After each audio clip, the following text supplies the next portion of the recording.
Claude Lemel, vous avez tous ces chansons dans la tête, que ce soit La fleur aux dents et Si tu n'existais pas, L'été indien pour Jodassin, des chansons pour Serge Reggiani, Venise n'est pas en Italie, Frida Boccara, Gérard Lenormand, Joël, Michel Sardou, Une fille aux yeux clairs, J'ai 2000 ans, et puis aujourd'hui, On revient te chercher. Parce que c'est un livre très particulier, Claude Lemel, qu'écrire sur Gilbert Bécaud.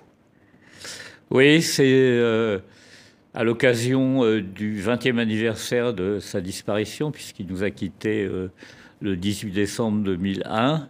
Et ça a été un grand chagrin, une grande peine, une grande tristesse pour moi.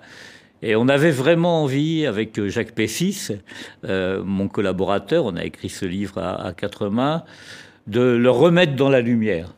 Ouais. De le remettre dans la lumière parce que c'est quelqu'un qui est tout de même relativement dans l'ombre depuis qu'il nous a quittés. Et on trouve ça absolument injuste. Et vraiment dommage. Parce que voilà un homme qui laisse un patrimoine extraordinaire. Bon, il ne faut pas oublier qu'il était non seulement un très grand interprète, mais aussi un très grand compositeur. Ouais. Et il y a quand même énormément de musique de Gilbert qui ont fait le tour du monde. Et chez nous, bon, il subit une espèce de purgatoire qui est totalement immérité, totalement incompréhensible aussi. Et c'est pour ça qu'on a écrit ce bouquin, on voulait vraiment le remettre dans la lumière. Ça s'appelle On revient te chercher. Écoutez cette chanson-là, c'est une des dernières de Bécaud. C'est vous, Claude Lemel, qui l'avez écrite. La vie avance, irrésistible, impitoyable, sans le moindre plan, le moindre break, faut faire avec.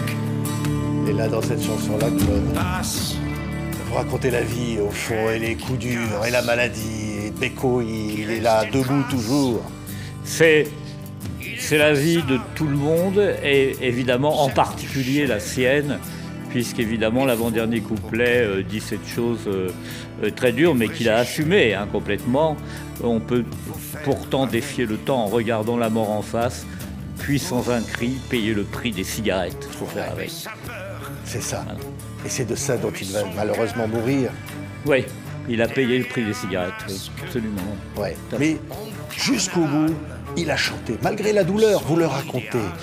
En cachant son traitement contre le cancer en dessous de sa chemise. C'était un homme d'une très grande dignité.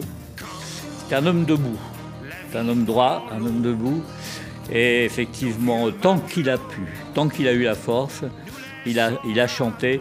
Parce que je crois que, mis à part sa vie de famille, qui était très importante pour lui, rien ne comptait plus que le contact avec les gens, avec le public.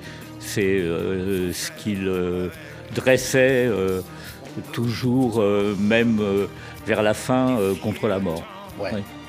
Émouvant, Gilbert Bécaud.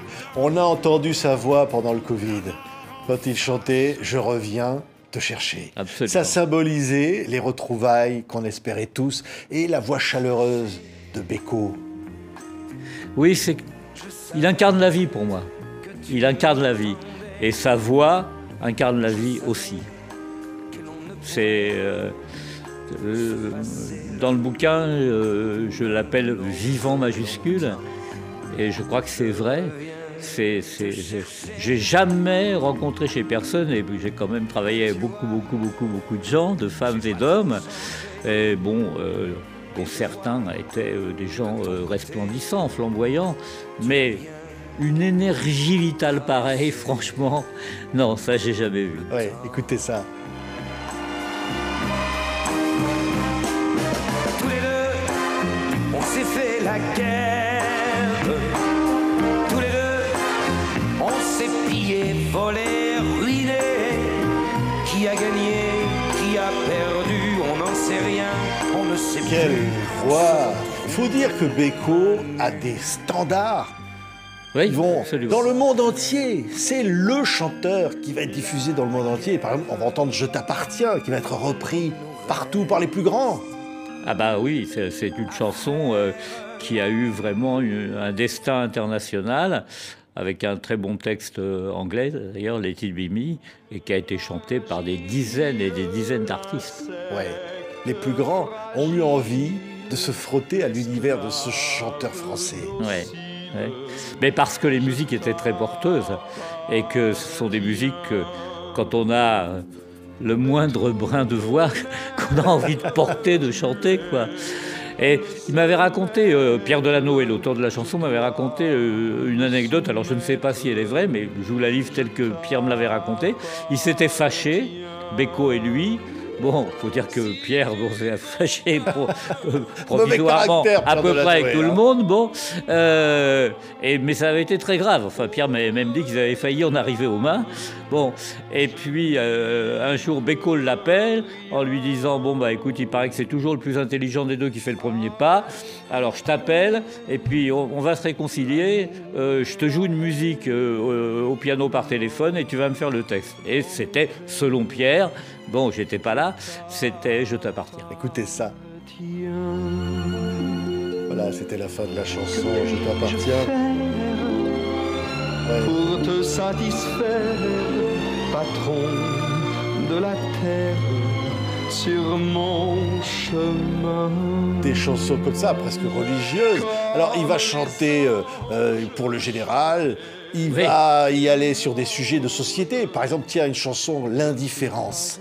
Quelle chanson incroyablement bien écrite. L'Indifférence, c'est magnifique. Alors, c'est Maurice Vidalin, l'auteur. Bon, j'adorais la plume de Maurice Vidalin. Et c'est un texte magnifique parce que, bon, il pose bien le problème de l'indifférence, mais sans artifice. Il le pose tel quel, avec simplicité, avec des mots de tous les jours, avec des images de tous les jours. C'est pas prétentieux, voilà. C'est pas la chanson à message prétentieuse. C'est un simple constat bien triste d'une chose, hélas assez courante. C'est-à-dire l'indifférence. Et c'est tellement joliment dit, composé, chanté, c'est magnifique. Ouais. Écoutez la voix de Bécaud. Marche, tombe, crève dans la rue. Eh bien, personne ne l'a vu. L'indifférence. Ça a été une star qui faisait qu'on cassait les chaises. Ah oui, à l'Olympia. Oui. Bécaud. Oui, la jeunesse en 1955 vraiment était tellement électrisée par ce phénomène, parce que c'était un phénomène que les jeunes ont cassé les fauteuils. Oui, bon, c'est pas une légende, c'est la stricte vérité. Ouais. Bon, ce qui prouve à quel point cet homme-là avait un pouvoir sur son public, mais c'était pas un pouvoir de domination, c'était un pouvoir d'amour. Avec lui, c'était toujours ça le rapport. C'était pas, je suis plus grand que vous. Et non, pas du tout. Non, pas du tout. C'était je vous aime et j'ai envie de vous donner des choses. Et ça, les gens le sentaient bien. Ouais.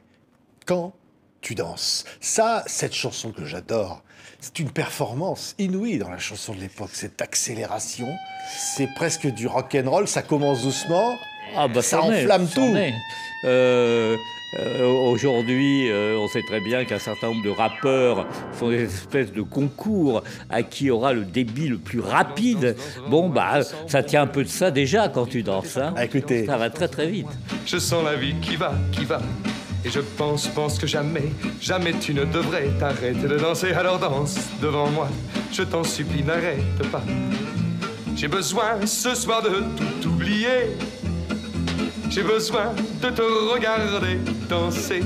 Je sais pas vous, mais moi j'ai envie d'entendre encore. Il faut écouter. Il y a des centaines de chansons de Bécaud. Alors il y a des chansons qui respirent la vie, comme par exemple Le Petit Oiseau de toutes les couleurs. Oui, ça sont c'est encore merveilleuses. Vidalin. Encore Maurice Vidalin. Oui, c'était une chanson que Gilbert adorait chanter sur scène.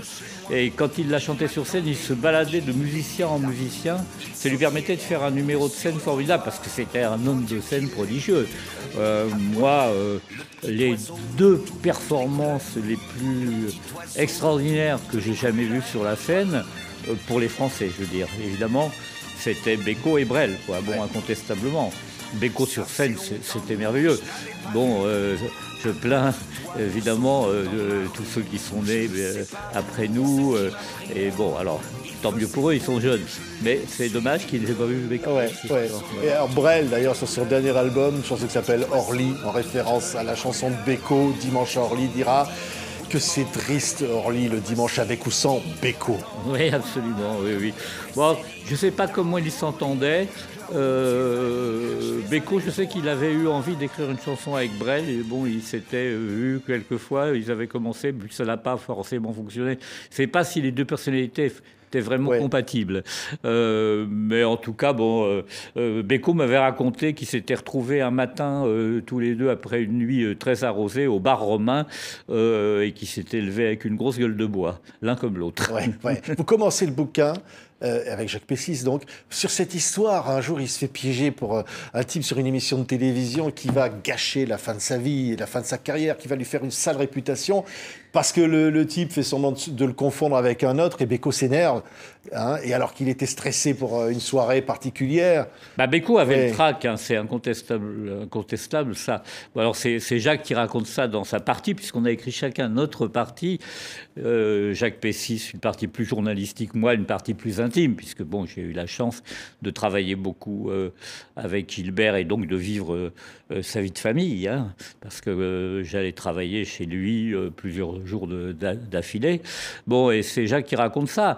Et c'est vrai que ce gars, bon, là, franchement exaspéré, bon, et que Gilbert, dont il faut bien savoir que sa hantise, c'était ça, c'est-à-dire c'était de ne plus être connu, de ne plus être reconnu, de ne plus être aimé.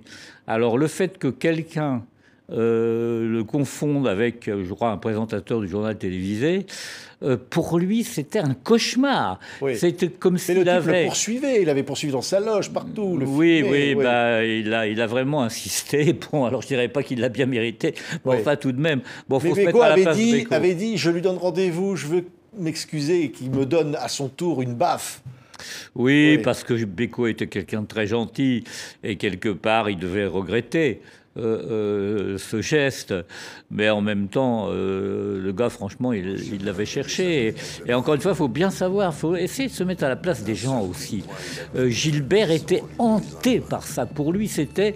Bon, dans ses pires cauchemars, je crois qu'il devait rêver de ce jour où les gens ne l'aimeraient plus, où ils ne le reconnaîtraient plus. Moi, je me souviens, quand dans la rue, on marchait tous les deux, bon, pour prendre l'air ou quoi que ce soit, bon, quand les gens l'arrêtaient pour lui dire « Monsieur Beko, on vous a tellement aimé », quand on parlait de lui au passé, mais pour lui, c'était affreux, mais vraiment affreux. J'avais mal pour lui, je souffrais pour lui. Ouais. Écoutez, l'Indien, ça, c'est la voix, c'est un texte. Quelle chanson, quel texte. Moi, je m'appelle Aigle Noir, et mon fils s'appellera Aigle Noir. Notre village s'appelait Yucatapa, l'île verte. Ils en ont fait New York. Ah, ça vous plaît, ça. Là, vous reconnaissez la bonne chanson, Claude. Ça me plaît, et en plus, Beko m'avait raconté comment ça s'était passé. Il y a 2 chansons pour lesquelles il a mis Vidalin devant un micro et il lui a dit « Vas-y, crache, improvise ». Bon, après quelques bières tout de même, hein, bon. Faire ça à jeun, c'est plus dur. Bon, c'est La Vente aux enchères et l'Indien. Bon, c'est Beko qui me l'a raconté. Et ensuite, quand Maurice allait se coucher, Beko relevait tout ce qui avait été enregistré sur la bande dans l'improvisation et ensuite il l'organisait pour faire une chanson. Je trouve cette façon de travailler extraordinaire. Ouais, merveilleux. Écoutez, tiens, encore.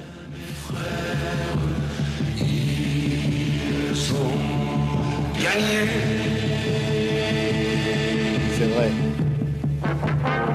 Moi, ils ne m'ont pas enchaîné avec leurs chaînes d'or et leurs chaînes d'acier. Et quelquefois, je rêve. Je rêve que je vole au-dessus de la ville pourrie et je revois Yucatapa. L'île verte. Et de mon île verte montent des fumées. Alors, je redescends toussé avec les autres. Et je marche Ça continue. Je redescends tout Voilà. fait avec les autres. C'est extraordinaire. Hein. Extraordinaire. Ça, voilà une anthologie formidable. Qui s'appelle Je reviens te chercher avec 3 CD, avec les grandes tubes, et puis des inédits, et puis des concerts. Parce que sur scène, Beko, c'était Musicorama, c'était absolument génial. C'est un immense homme de scène. Et quand j'entends cette chanson, l'Indien, je pense aussi à l'étiquette qu'on a essayé de lui mettre sur le dos, quoi. L'étiquette d'un homme de droite. Enfin, ça, les bien-pensants font souvent ce genre de choses. Et c'est extraordinaire, parce que si vous écoutez cette chanson l'Indien, mais c'est tout le contraire. Ah oui. Enfin, c'est tout le contraire. Oui.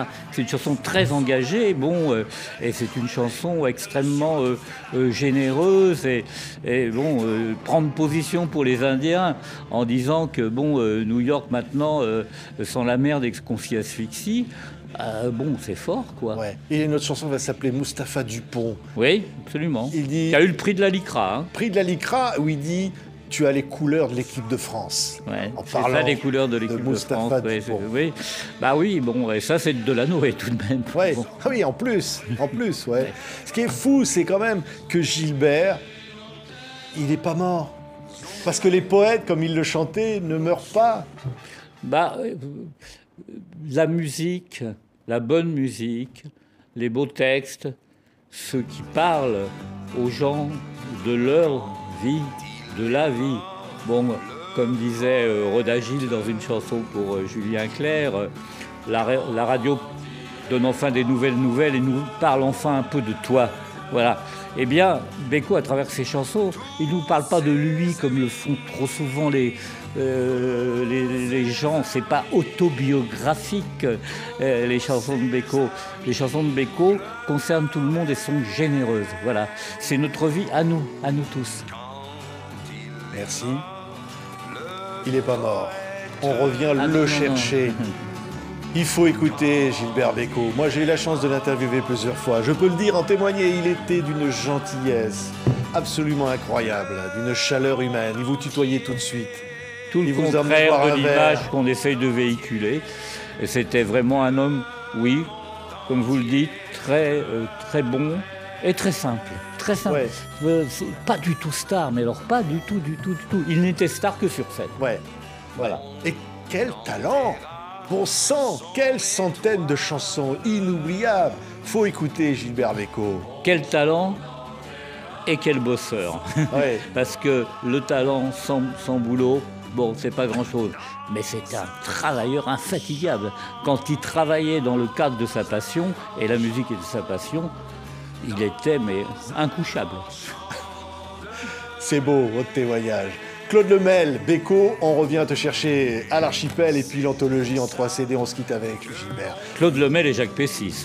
Claude Lemel et Jacques Pessis. Allez, merci beaucoup Claude. Merci beaucoup, merci à vous, merci.